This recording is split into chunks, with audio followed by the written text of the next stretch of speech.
Colin had a problem and a microphone to spare. Thomas took it up and so the podcast went to air. For weeks and months they trolled through every single DVD. They've unwrapped all the ones they can and now they're cellulose free. Now they're cellulose free. Hello dear listener and welcome to Cellulose Free. My name is Colin and with me as always is my fellow film watcher, compadre and son, Thomas. Hi, hello. What have you been up to? Gracefully is the wrong word. I eagerly watched the preceding days of the council elections. And they all managed to get wrapped up rather quickly. They did, and you slept through the important one. Yep, I slept through the call for the councillor election here in Clarence, and also the one in Hobart, but I wasn't as worried about the one in Hobart. No, and after all our crossing of fingers and toes, it was a bit of a mixed bag result-wise. Mm-hmm. The council as a whole has shifted left. Yeah. But added a recent One Nation candidate. Which is monster raving right-wing. Well, look, I cannot judge that is what she is like.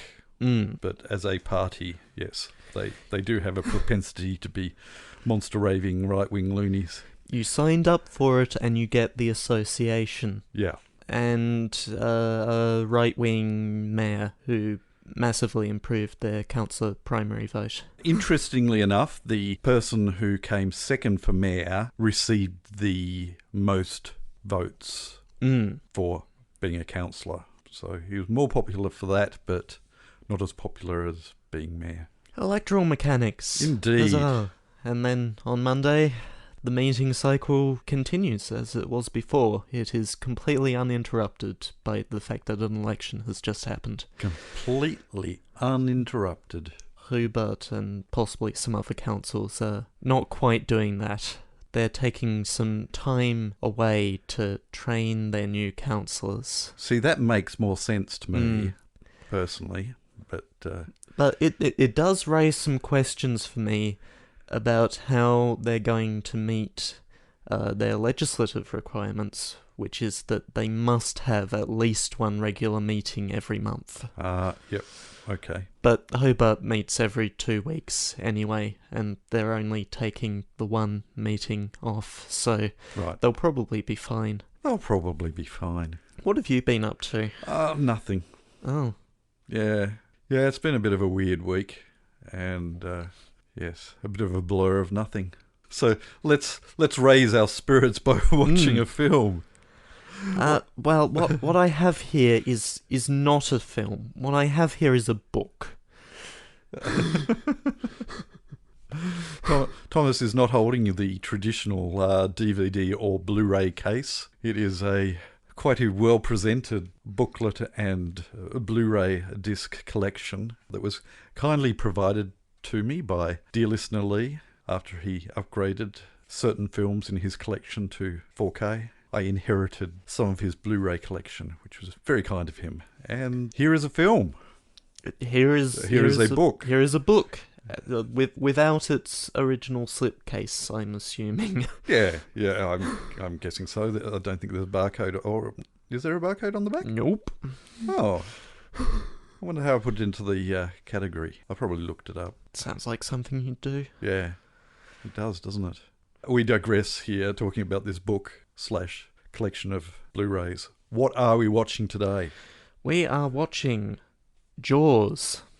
No, we've done that, haven't we? Did we do it?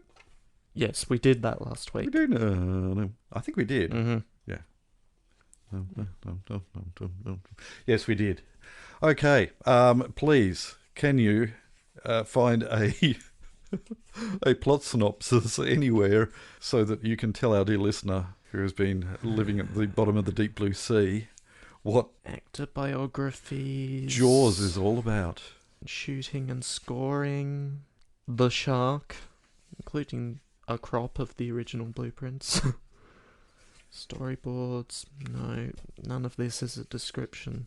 No, that's a monologue from the film. Those are posters. This is the legacy of the film, not especially useful, and there's an imprint. Or possibly... No, those are citations. Lovely. No, I don't have a description for you. Okay. It's all about a thumping great shark. Yeah, big shark makes people scared and run out of the water. Apart from those who don't. Yes, those who go into...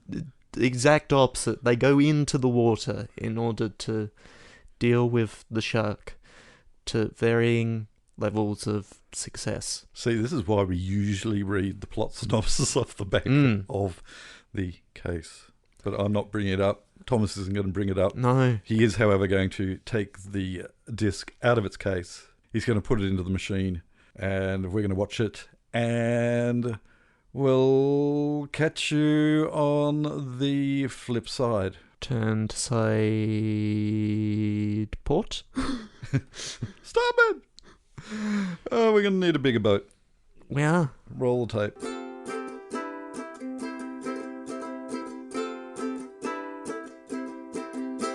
So, what did you think?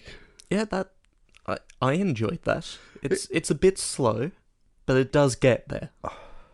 I find it, and this was a thought that came to me whilst I went for my little men's room break between having watched the film. It is slow in places, but it reminds me very, very much of someone who is reeling in a big fish, where you have the moment of frantic winding and then letting the line go again, and then frantic winding again.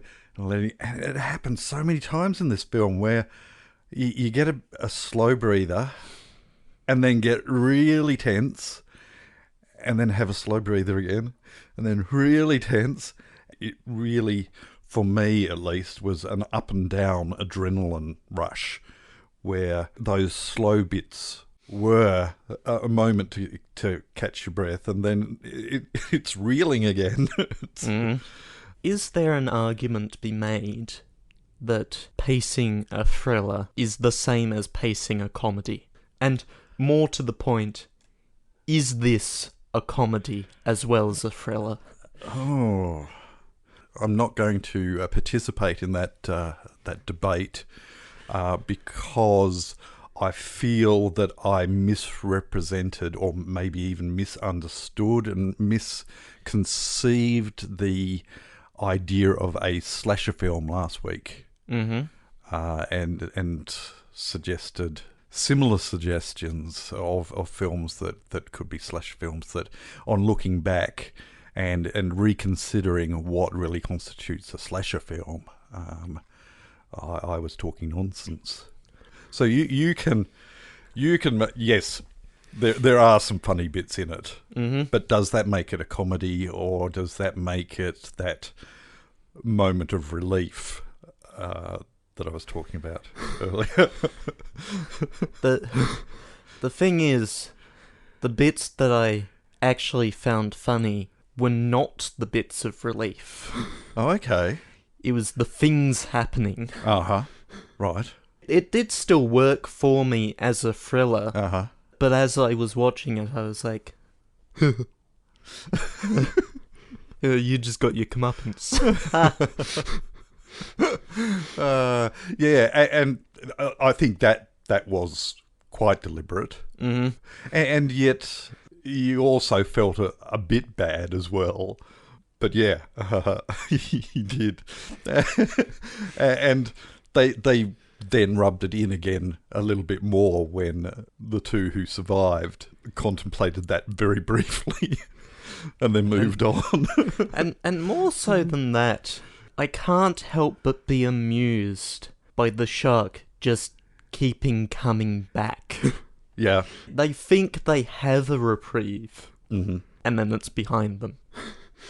I don't think that I have ever fully appreciated, and I'm going to go on record now as saying that I think this is a masterpiece. And I've never thought that before, because I think it's been so long since I last saw it, and I don't think I fully appreciated then that I think the timing is great. I think the pacing is great, let alone the fact that it was made in 1975, when there are certainly films after it that had much more serious pacing issues. I thought it was very deliberate in its pacing for the betterment of the film. And yeah, I think it is a masterpiece, and I possibly I use that praise of a film quite seriously. You know, I don't say that of many films, and I know that people have said that of Jaws, and I've certainly heard it many times since I last saw it, and I thought, is it? Watching that today, I embraced that. The label of masterpiece, I think, is quite fitting, and I feel bad about not recognising that sooner.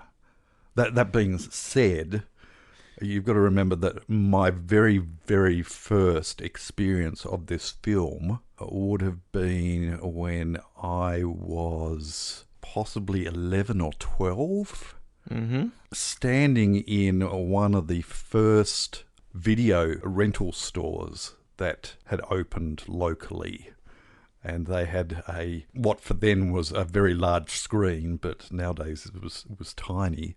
Crazily, they had, with kids walking in and out of this store, Jaws playing, and I was absolutely mortified standing there watching that beginning. It isn't a slow start to this film, let's put it that way. No. It gets right into things happening, and things drastically happening, and I was shell-shocked having watched that first scene as a kid, and then the next time was a fair bit older, but still a teen, in a swimming pool with it showing on a big screen. And I think I only ever saw it as a film sitting down once, and I probably would have been in my 20s then, and it would have been on a small screen, and it would have been pan and scan. It certainly wasn't widescreen. So I think this is the first time that I've seen it anywhere near close to how it was intended to be watched.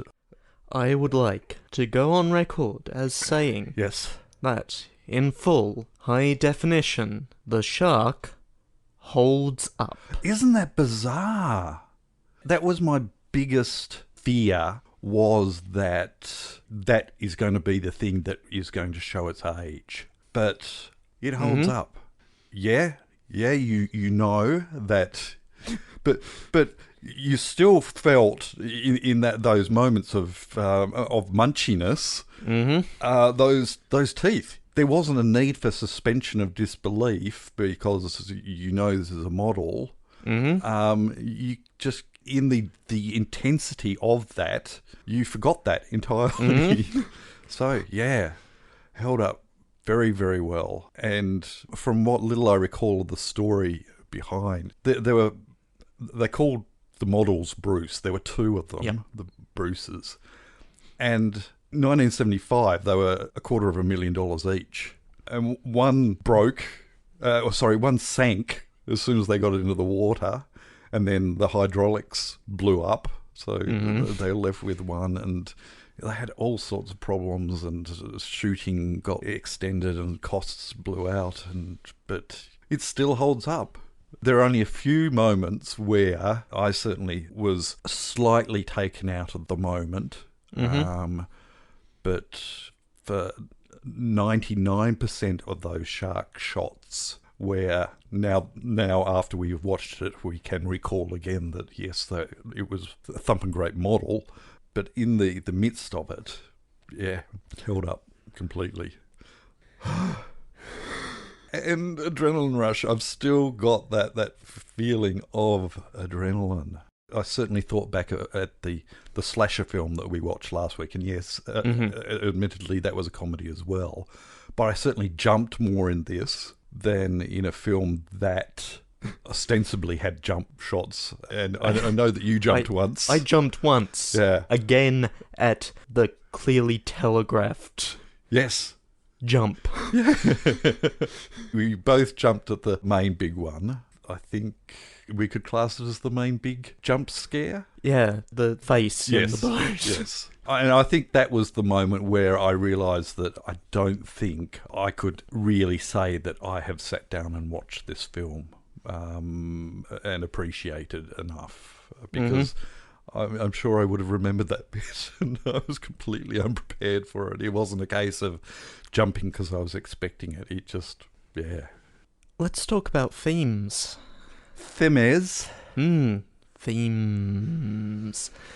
In the film, Men in Black, Kay says to Jay as he's mulling over whether he wants to do Men in Black, a person is smart, people are dumb, panicky, dangerous animals, and you know it.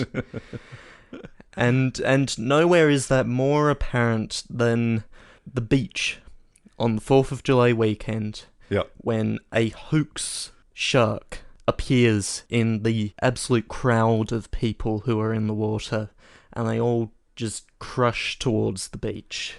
Yeah.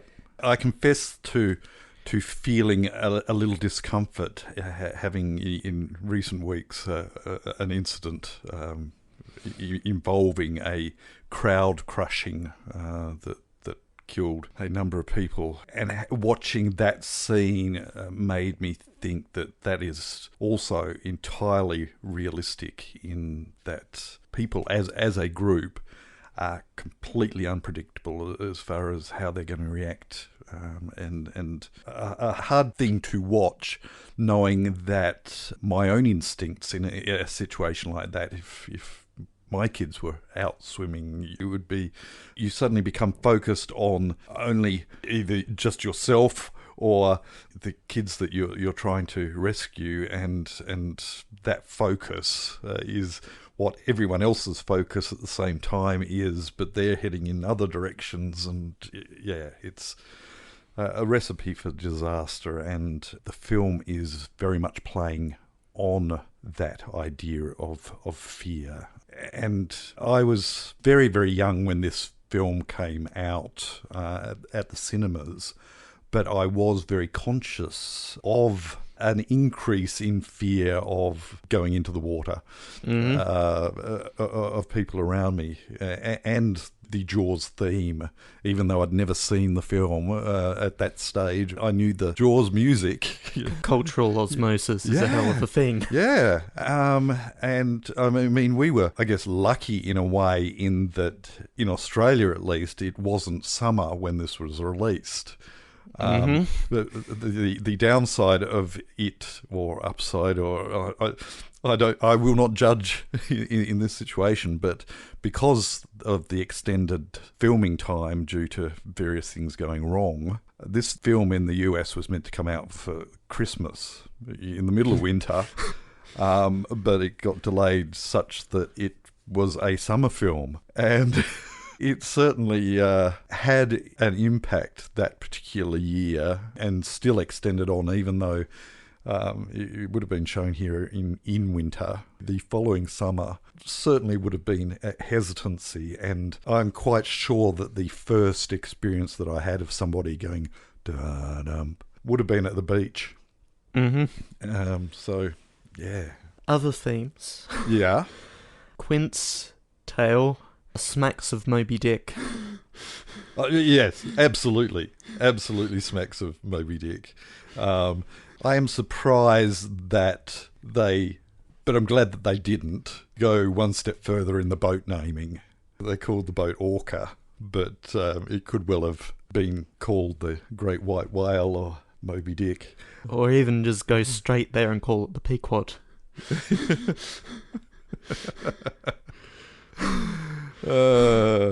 And why not call him Ahab? It's, but it was, I'm sure, a quite deliberate nod. And the actor who played him, sorry, what was his name? The captain? Quint. Yeah, he was an English actor, and very much sought after as an actor at that time. And he died quite young, only a couple of years after this film was made. He was only 51 when he died. I felt that he possibly hammed it up a little bit, possibly went over the line occasionally, but what do you do? Especially when they were aiming for that feeling of getting his comeuppance. Because he made some ridiculous mistakes. And speaking of the overconfidence of men, this film is also a cautionary tale in local government. Is it? Is it just? Wouldn't you believe it? All this talking about local government we've been doing these past few episodes, and here on a plate I am handed an illustration of exactly the thing that I fear. What? A mayor wearing a suit with anchors on it? What I'm talking about is the overriding of the interest of a community with business interests. Yeah. The mayor of Amity Island is so singularly focused on the success of the 4th of July regatta and the town's summer plans that it doesn't even cross his mind that he should do anything for the safety of the town until it happens in front of him. Yes, it was a risk that he was willing to take because he wasn't prepared to accept that the risk was actually there. And speaking of risks that he took, it certainly aged the film having him smoking inside a hospital. Yes. And now we have elected who I would consider to be a similar sort of mayor. Yes, I was making a mental comparison there at the time. Would you believe? The election just having happened, that man is fresh in my mind. Very strange. Very strange indeed. I got to ask, whilst it's in my mind, mentioned the up and down adrenaline rush and the jump scares and what have you. There was one intense moment that I was totally focused on the screen, so I didn't get to see whether you reacted in the way that I did. But did you duck when that barrel came towards the window of the boat? I did not. Right. It does take, and I think I did it a couple of times where I moved to get out of the way of something. I can fully understand why they thought it was a good idea to make Jaws 3D. Because that particular film had me veering left and ducking for things coming at me on a 2D screen. So, yeah, it was... All right, sorry. The last note that I have is just to remind me about those small moments of sound design. Forget about the score. The score is, and this might be controversial, all right. Yeah. Apart from its iconic bit, I found some of it really didn't quite match with the... I don't know. No, what I like here is the moments of sound design. Yeah. And particularly when we were on the beach on the 4th of July and bobbing in and out of the water and just getting that in and out deadening. In and out, yep. And that was sound design because it would have had to have been done post-production. It did win an Academy Award for sound design, I think. It won 3 Academy Awards for Best Film Editing, Best Original Dramatic Score, and Best Sound. Sound just absolutely brilliant. It was layered and nuanced, and the silences were also just as important. One of those sounds, the clicking of the reel, everything else is silent, not entirely silent. You've got just enough background water wash to know that you're still on a boat, and a slight creaking of the boat as well. All of that would have been layered, but that was all background to what would be a very quiet noise of that reel suddenly starting to click through its ratchet mechanism as the line is just starting to be pulled. And Brody sitting over there, playing with the rope, not even paying attention. No, but then you start... And then he finally gets it, shouts, and we're off to the races. Yeah. Speaking of other little things that this wasn't a sound thing, but you have the stick in the water, and the absence of dog. It's leaving things to the imagination, and there are a number of times where things were left to the imagination and your brain was allowed to join the dots rather than having absolutely everything shown to you. Like, the first victim, the most we see of her after the event is her hand. Yeah. And yet, I still have that, her being dragged back and forth like a rag doll. That was the bit that traumatized me as a kid standing in that video library. It was just, my goodness, this is awful. And it's probably doubly awful because as a kid I had 2 near drowning incidents.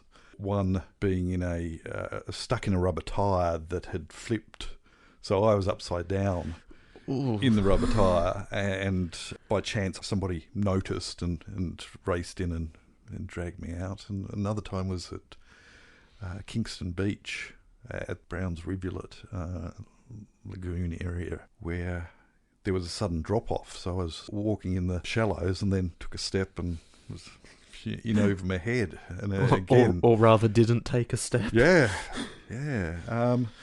So, having a great confidence in water, and then seeing that is just That being said, how many times have I said that in this episode?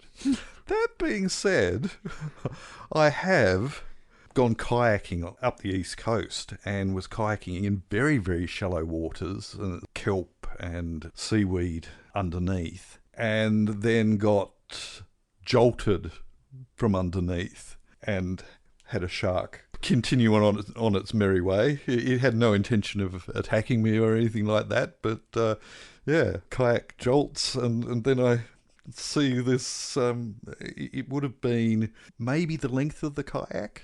So, but in severe shallows, I then paddled along to the beach and told everyone, I don't want to be a killjoy, but this is what just happened, and everyone got out of the water. So.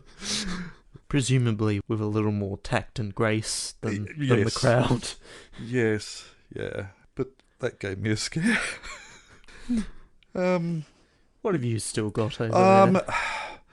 Okay, just... We should mention the dolly zoom, which up until this was more well known as the Hitchcock shot from Vertigo. But I think this has become more famous. Certainly is more present in people's minds for a long period of time. I think this film is watched more often recently than Vertigo possibly is. And speaking about zooms, yep, I said that it won an Academy Award for editing. Yep. In that same scene, the repeated person walking across shot, wipe to slightly more zoomed in shot. Very, very good.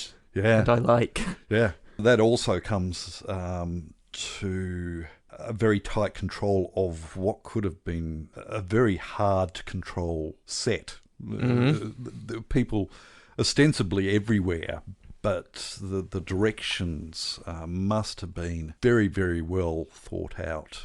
Storyboarding must have been very, very tight for this, because the continuity of those crowd scenes, nightmarish.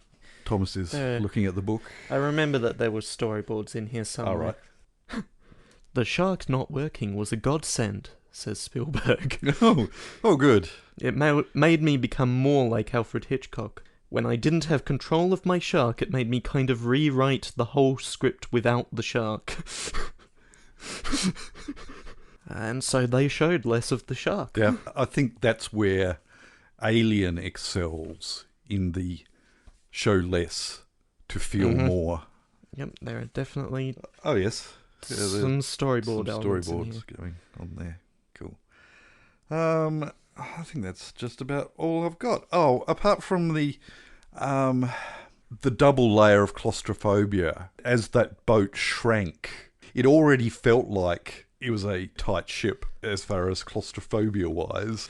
The outer edges of it were precarious. Mm-hmm. There wasn't a lot of space in the back. There was the narrowest of at the front, and the cabin was small, and yet you never felt the camera crew behind you. No.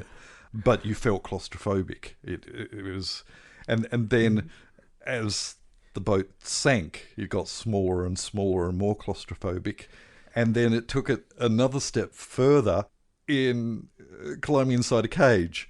Mm-hmm. So It is incredible how you can get that feeling in a space that is completely wide open. yeah, But it's the ocean, and Yeah, it's yeah. awful, and it wants to kill you. exactly. Which again brings me back round to it is a masterpiece, and I again feel that guilt for not recognising it sooner, and so I do now. The moral of the story, why does anyone go anywhere? Yeah, It's all awful and terrible and wants to kill you. exactly. Which is why I'm a hermit. Do you have anything else to say about Jaws? No, I do not have anything else. So next week we're watching Jaws 2, and the week after that we're watching Jaws. Now I'm getting the 3D glasses out, and all right, we shall move on. The following segment is currently on fire. Have a nice day. Entosferatu Hi, Into Osferatu. says, I need to watch Happy Death Day, but not the second one. I'm definitely more of a fan of unexplained time loops like Groundhog Day, or loops where the explanation is quick technobabble that doesn't actually matter, many a Stars Trek. or I guess where the technical details of the loop matter a lot to the story, such as Primer, though I'm still not sure I understand the timelines there. I have seen Primer, I have not. and no, the timelines are pretty complex Right. in that film. I think it was on SBS On Demand, possibly? Or maybe on one of those niche streaming services. Ah, those niche streaming services. Possibly one that I have access to through the library? Ah. But I can't remember, and I'm now looking it up. I'm already onto it. Okay, then I won't. Tubi. Which is free and ad-supported, so yes. that'll be how I did it. Yep. And that set off a discussion about time loops, because Okay. it would. Did Looper come up? So initially, Entosferatu had said Looper instead of Primer, Right, yeah. but meant Primer. Right. And so the message has been edited to say Primer Okay, now. good. He says he definitely didn't mix up Primer and Looper. The mechanics of the loop in Primer are definitely very clear and well explained, but the way that the loop itself is unfolding gets very messy towards the end. Okay.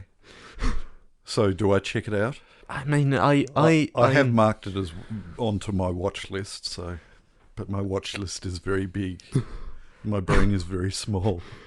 I enjoyed it, but I think you need to be ready to be confused a bit. Right.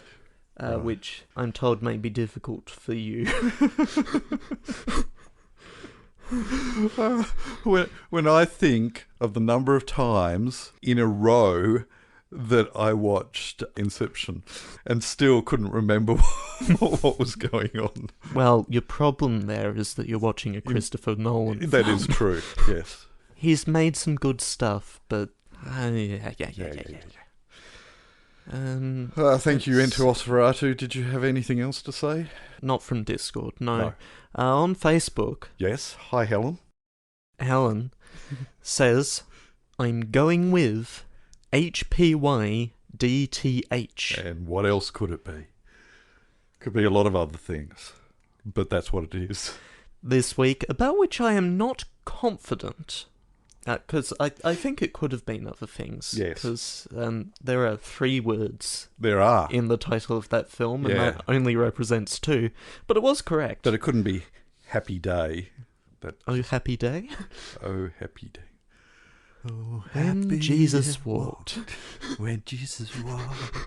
When Jesus walked. Oh, when Jesus walked. Etc. Isn't it washed? What was it? Is it walked or washed? My sins Washed, away. yes. Oh, happy day. Oh, happy day. Oh, happy day. Jesus washed. And then silence sins for away. like a beat, and then back into it. Anyway. Okay.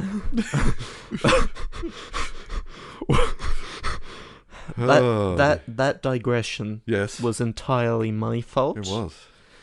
Helen- Well done, Helen. Helen continues, let's face facts, BXTRLS was obvious. Yes. And surely, next Don't week... call me Shirley. Surely, Don't call me Shirley. Surely, next week, Roger. which is to say, this week's movie, doesn't have enough letters. Which doesn't necessarily have to be... I'm just showing Thomas what I selected. Which didn't necessarily have to be a problem. I'm pretty sure you can have short names on that, right? Yes. Yes, I'm sure you can. Dear listener, it is not just the word Jaws as it appears verbatim in the title of the film, Jaws. And for further hinting, dear listener, it isn't da-da, spelt D-A-H-D-A-H. Helen continues, I don't think I've watched a slasher film unless you count the Black Knight scene in Monty Python and the Holy Grail. Yeah, see, that doesn't count either. No. That's not a slash. Yeah, No. my further getting my head into the whole slasher space. No, it doesn't. Helen concludes, I'm glad you clarified that the Amstrad was mine. Oh, the homework we put it to. Oh, didn't we just? Like elite. Yes. Dun, dun, dun, dun, dun, dun, dun, dun, dun, dun, dun, dun, diddling, diddling, diddling, ding, ding, ding, diddly, diddly. Now, see, my first elite experience, in air quotes, was Space Trader. Well, the Amstrad version, it played the Blue Danube, just Right. like in 2001. I don't believe all ports of the game actually had that. And Space Trader was inspired But, yes. Anyway. for the Palm back when, Oh, that's right. Yes. like, originally produced for the Palm. Now it has ports for... I should put this on my tablet. Yeah, that's a choice that won't come back to bite me, is it? That's it from Helen. Oh, thank you, Helen. And now we go over to Oh, this YouTube. is going to be awful to edit. Hi, Dunkel. This is what happens when you supply a film that has things to talk about. Yeah, that's right. Which is to say that I am explicitly blaming you, and only you. It's all my fault. Mm-hmm. Yeah. Dunkel says, Hi, Dunkel again. across 6 comments, Hang on. Can you just count those again? 6 comments. Right. That I missed some of these. I think I only saw the first 2. that Discord may not be dark, but it is damp, which is a reference that I get. But I don't. And that's fine. Oh, I see. You're not going to... Nope. Right. It gets dark then. It came across... The reference that was being made came across to me. Dunkel put it down, And- you picked it up. And I am glad that my friend in the open-air gazebo, which is not the reference, No. but is close to the reference, can communicate with me in such secret ways. Dunkel, as an addendum to that, says that she uses Discord in light mode, but is writing this comment in YouTube dark mode. Oh, dear. Comment number 3. Yes? Jowls. Jaws. Jowls. Hey, we should be able to determine where Dunkel resides from how it's pronounced. Well, Is it New York? It won't help because Jaws. she's left a 4th comment with another spelling. This is getting in early, isn't it? Comment number 5. Five. 5. That's 5 fingers that I'm holding up, and Right. not 4, which I did initially, Right, good. but 5. Haddada. Oh. Yeah, No. No. Happy dadi? No. That seems wrong too. Yeah. HPYDTH.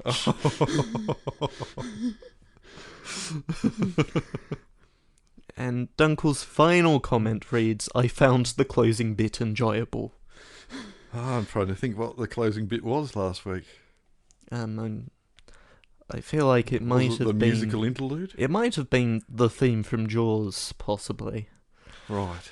Yeah. I edited the thing. I should remember what it was. Yeah, but it was over 6 days ago It was. Yeah. Thanks, Dunkel, for that. now. And that is the end of the very ninth last Ninth last, yes. untitled segment. Indeed. We are grateful that you have joined us. We hope that you can join us next week when we watch... Oh, don't know. It's a great question. Oh, we won't know unless we do this segment. Pick a film for next week so we can go to bed. And it's your turn. Okay, let me pull up a quick filter and pull up the categories. Thomas's final 8. And then click all the ticks. And then I need to decide if I want to pick one, because the list is short enough that I could just do that. You could. It's too hard, though, isn't it? How long is that film again? It's 2.5 hours long. Ay. It's slightly longer than 2.5 hours long, but it is on my list. It is. And we have to get to We it do. eventually. And you seem to be gravitating towards that. Well, I've got to gravitate towards it eventually, don't I? Yes. This film... And it's not Gravity, because that's only an hour and a half long. No. And we've already watched it for this podcast. Yes, I'm sure we have. I am quite sure we have. Oh, dear. They may not be able to remember everything that we've done on this podcast, but...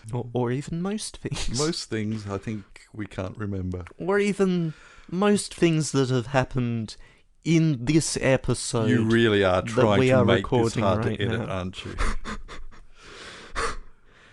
This film is listed on the My Movies database as an action-adventure comedy family musical. Although I'm not entirely sure I agree that it's a musical. Action adventure family musical that's 2.5 hours long. Mm-hmm. Oh. It is a Warner Brothers Yeah, blah blah. film from 1965. I was going to say it would have to be fairly old. Okay, is it Uh-huh.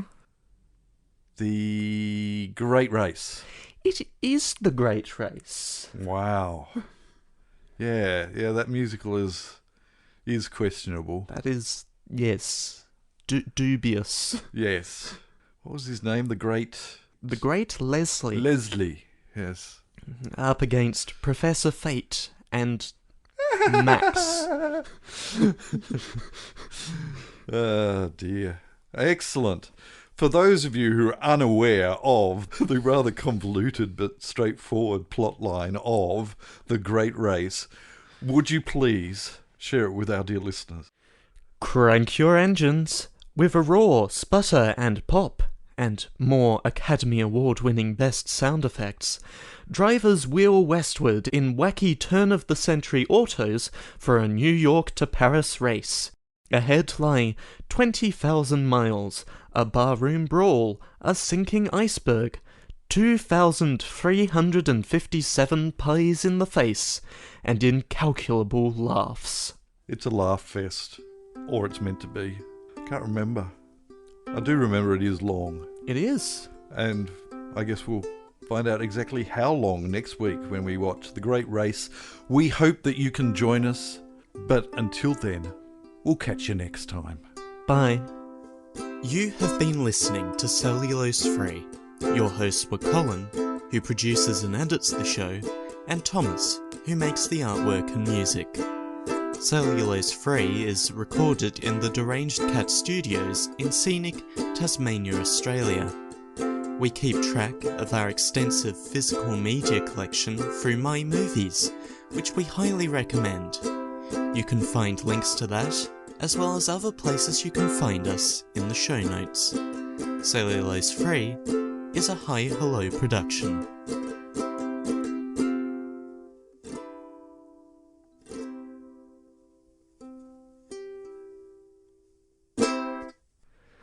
We don't need to wait until next week to know how long it is. I can tell you how long it is. It's 2 hours and 40 minutes. About as long as this podcast. Now hold on there. We're not quite from Rewatch with Love. So 1 hour and 6. Ay. That'll cut under an hour. Thanks. You mongrel.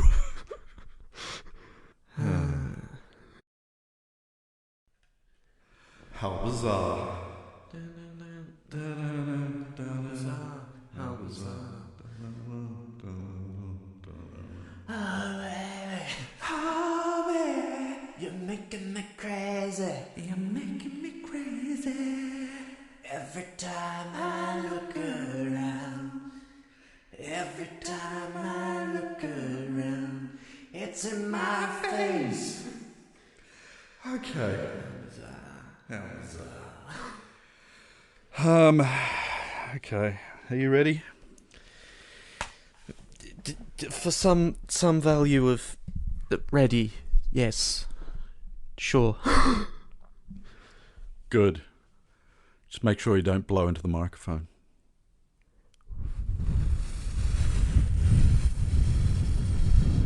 I hate you.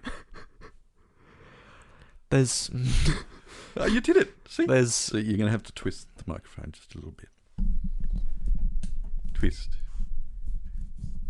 Not towards you, away from... Oh, that's right. Yours doesn't twist, does it? See, mine twists very easily, and I can't tighten it. There's an essay on Wikipedia titled "Don't Stuff Beans Up Your Nose," which talks about how counterproductive it is to tell people not to do specific things because it'll give them ideas. Good. Right. For example, don't blow into the microphone. Yes. Yeah. Anyway,